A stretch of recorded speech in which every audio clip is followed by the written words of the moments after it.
Voilà. Alors, j'ai trouvé, je prends tout de suite la parole, euh, très très bien, vraiment, que cette dernière intervention de Nathan fasse le lien, notamment dans la conclusion, entre les deux dimensions qui ont été traitées dans cette journée, et je plains à l'avance Bernard Franco qui va faire une synthèse globale, parce que j'avais souvent l'impression d'un grand écart entre deux perspectives. Pour simplifier, la perspective socio-anthropologique, sciences de l'éducation, très qualitative, et puis la perspective statistico-psychologique. Et j'ai un peu les deux tenants de chaque côté de moi. Et avec Nathan, on a cette, oui, c'est Nathan, on a enfin un lien entre ces différentes dimensions de l'analyse théorique et évidemment des personnalités humaines entre le psychologique et le sociologique pour simplifier. Voilà. J'imagine que vous avez plein de questions, donc vous avez la parole. Oui, n'oubliez pas de vous présenter, s'il vous plaît. Le micro arrive. Boris fait un marathon. Bonjour, Nicolas Calves, je suis à Paris 8 et je travaille sur trajectoire de genre et trajectoire de Gauss trans depuis 3 ans. Ah bah, j'ai pas trouvé tes travaux, excuse-moi, je viens de commencer. C'est compliqué à trouver, on n'est pas beaucoup, mais ce sera l'occasion de discuter. Complètement, je suis très très chaud. Et du coup, j'avais... merci pour la présentation, c'était super intéressant et j'étais très contente de retrouver Bobassi parce que j'ai pris en partie la même base pour travailler et ça ne m'étonne pas et c'est très pratique. Ça marche très bien. J'avais juste deux questions niveau méthodologie. Ouais. Comment vous vous placez de manière située et quelle est votre réflexion au niveau de l'épistémologie située et de votre position aussi de chercheur par rapport à ce sujet face à des femmes trans? Il y a un rapport de domination qui est double, qui est votre posture, en tout cas, de ce que j'ai pu comprendre en tant qu'homme face à des femmes trans et en tant que chercheur face à des personnes trans, sachant qu'il y a une histoire de la maltraitance des femmes trans dans l'histoire de la recherche en sciences sociales et en médecine. Donc ça, c'est ma première question. Et l'autre, c'était sur la définition de ce que vous entendez par trans, tout simplement, en fait. D'accord. Je réponds tout de suite. Merci beaucoup et je m'initie vraiment à ces questions, donc j'ai sûrement beaucoup de choses à apprendre. Je ne connais pas suffisamment la littérature sur l'épistémologie et le positionnement spécifique du chercheur vis-à-vis de ces enquêtés-là. Tout ce que je connais, c'est des choses classiques de situation d'entretien. Et la manière dont je procède, ce sont des personnes qui ont été recrutées via le questionnaire et qui ont laissé leur mail à la fin du questionnaire et pour accepter d'être recontactées. Et jusqu'ici, les 4 personnes auxquelles j'ai eu affaire connaissaient beaucoup les sciences sociales, étaient dans des communautés de socialisation beaucoup politico et aussi problématiques de sciences sociales. Notamment, j'ai des personnes qui suivent la chaîne de Maudit, qui est une streameuse qui fait beaucoup de vulgarisation de sciences sociales. Donc, voilà, le côté rapport académique était peut-être moins fort. Et sans ça, je fais peut-être aussi de la situation d'entretien quelque chose qui est heuristique. Réflexivement, par exemple, je suis bien conscient que c'est une situation de jugement et il y a une dimension de justification que j'ai essayé de prendre en compte aussi dans l'analyse des matériaux. Et ma définition de la transidentité, j'avoue j'ai pris une définition la plus standard, je pense, qui soit, c'est-à-dire les personnes dont le genre actuel ne correspond pas au genre assigné à la naissance. Voilà, j'ai pas sélectionné une définition particulière. Et donc, pour finir très rapidement, et donc sur la posture de vous en tant que personne cis, vous travaillez sur les personnes trans, est-ce que vous avez des éléments dessus ou pas du tout? Est-ce que c'est un truc sur lequel vous êtes en train de travailler? Je sais que je fais très attention. En plus, c'est vrai qu'il y a un ou deux entretiens où on l'a fait par Discord et il n'y avait pas la caméra. Et donc, j'essaye au maximum. Enfin, j'ai pas fait de bourde au niveau de mégenrer quelqu'un juste avec la voix, par exemple. Mais au-delà de ça, non, je pense que ça produit des effets et que j'ai pas encore conscientisé dans la recherche. Complètement. Merci.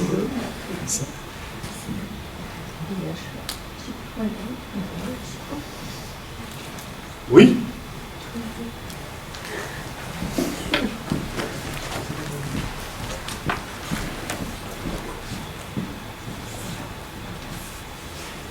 Je l'ai présenté tout à l'heure, mais j'ai une question pour Maïma. Au niveau du panel de recrutement, qu'est-ce que c'est que ce panel? Où est-ce que tu l'as recruté? Alors, donc, Alors, si je puis me permettre, je vais rajouter une question, ça va tout à fait dans ce sens-là. Sait-on quelles sont les motivations des gens qui répondent? alors là, de ce point de vue-là, pas vraiment, vraiment. En fait, on a eu ces participants grâce à une autre étude qui a été menée donc, au laboratoire CLIPSI de l'Université Paris-Nanterre avec une doctorante qui avait, qui avait un sujet de thèse qui était assez similaire. Et du coup, c'est grâce à ça qu'on a pu avoir nos participants. Sinon, c'est très, très compliqué d'avoir des participants.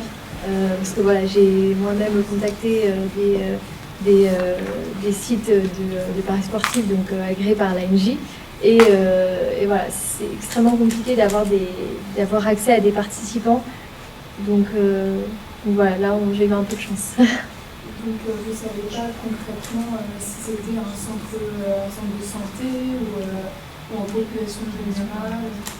Bah, là c'était plus du coup en population générale du coup, il n'y avait rien à voir avec un lieu clinique. Et du coup, on s'est posé la question, mais peut-être que c'est vous qui ne savez pas ça.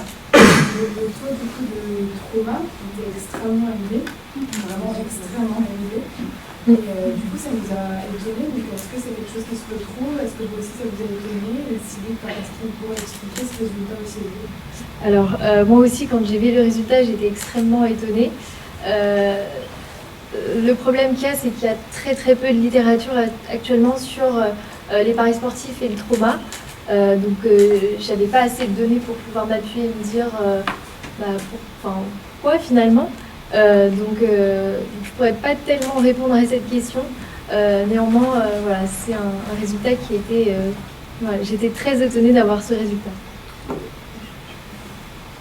Oui, pour rebondir sur ce que la fille disait, en fait, on se posait la question du panel parce que est-ce qu'il n'y aurait pas des caractéristiques propres à ce panel qui expliqueraient le taux de trouble du stress post-traumatique qu'on retrouve? Bah là, je ne pourrais pas forcément répondre à cette question parce que j'ai pas eu directement accès. C'est plus donc la doctorante qui avait ses participants. Parce que même dans la population générale, c'est haut. Je vais juste me permettre de répondre, mais voilà. Alors, merci. En fait, c'est les panels des grosses boîtes type médiamétrie à qui on permet des paramétrer. En fait, là, on avait paramétré, on avait demandé que ce soit un paramétrage d'un ICGE supérieur à un score, moitié d'hommes et de femmes, etc., complètement national en fait. C'était pas sur une région, on paramètre en fait tout pour que ça soit représentatif, pour que ça soit vraiment par quota, donc c'est assez représentatif et on a été extrêmement surpris. Là, on ne s'attendait pas à ça. Et vous aviez des catégories socio-professionnelles, Je crois que les catégories étaient déjà présentées. Oui, alors moi ici, c'était plus finalement des employés, majoritairement des employés, et il y avait très peu de cadres, il n'y en avait que 7 par exemple. Voilà, après le reste, il y avait agriculteurs, étudiants.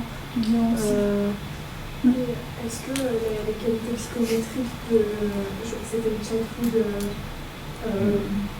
trauma, enfin je ne sais plus comment s'appelait le questionnaire pour le trauma.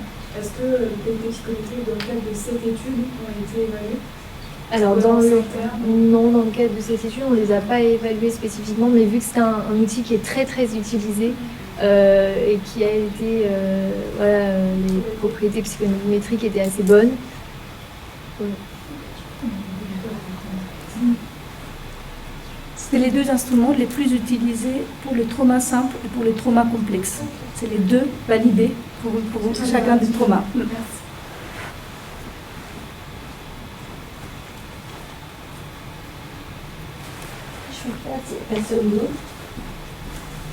Voilà, ben, c'était pour votre double communication, j'ai beaucoup apprécié. Je dirais petit streamer deviendra grand peut-être. Est-ce que dans les deux exemples que vous avez fournis, ou tout au moins, oui, excusez-moi, j'ai pas compris dans cette racine, mais dans les exemples des streamers confirmés, est-ce qu'ils ont un passé comme les jeunes? Enfin, est-ce qu'ils ont commencé, je crois qu'il y en a un, vous dites qu'il a commencé assez tôt au départ, et que 4 ans auparavant, est-ce qu'il y a des antécédents? Oui, oui. C'est à tous les deux, hein, ma question est de tous les deux. Mais j'adorais les hommes des tout petits streamers là. Dans le cas des deux joueurs professionnels, en tout cas, je n'ai que l'information pour Mota, mon deuxième joueur, qui connaît son succès aujourd'hui et qui a commencé à jouer et à diffuser du Fortnite il y a 4 ans, donc en 2019. Avant, lui, il avait effectivement ce petit passé où, quand il jouait à Minecraft, donc peut-être pour remettre déjà, il y a 4 ans, il avait 17 ans. Ah, oh, déjà. Déjà, en fait. Mais donc avant ces 17 ans, il y a 4 voire 5 ans où il jouait déjà à Minecraft et qu'il mettait déjà sur YouTube et sur Twitch. Donc dès ses 13, 14, peut-être 15 ans. Voilà. Pour l'autre joueur professionnel, Flake, je n'ai pas l'information.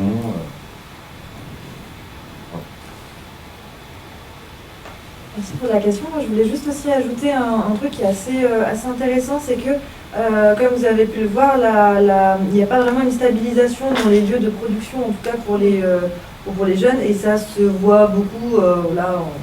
Les Skyblog viennent de fermer, par exemple, mais la littérature sur les jeunes et le numérique et l'expression de soi en ligne, de production de contenu, font état de passages assez rapides en fonction de centres d'intérêt, d'envie de se recréer, entre guillemets, une identité, même s'il y a des continuités, etc. Et on voit un peu la même chose avec les chaînes YouTube. Ce qui fait que là, par exemple, Raphaël, qui était à sa deuxième chaîne YouTube, actuellement, il a arrêté cette deuxième chaîne YouTube. En Mon Terrain, il est terminé depuis bien 2 ans et demi, 3 ans.